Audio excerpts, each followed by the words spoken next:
Hello everyone, good day. So nandito tayo ngayon sa Sacramento Valley, dito sa may Tanay Rizal, because umattend tayo ng basic mountaineering course. But ngayon naka-break, lunch break. So let's take advantage of the time and mag-review tayo ng bago kong equipment. Alright, my Columbia Escape Tribe. Actually hindi naman to bagong sapatos. Ngayon ko lang siya nakita kasi kailangan ko. Most of the time, I'm using trail running shoes. Ito yung for the past 2 years, ito yung ginagamit ko. This is A6 Trabuco Max. Alright?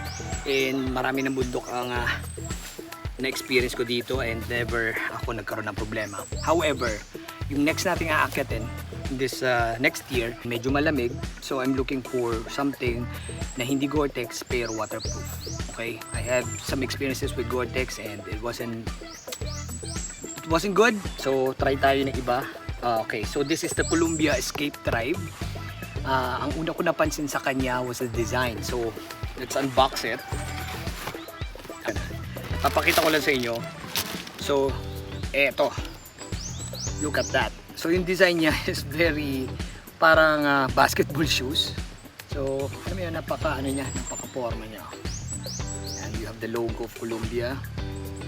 Then you have the titanium logo at the back. And then Columbia ulit. And then the mesh. Ayan. And then yung ilalim niya, look. Diba?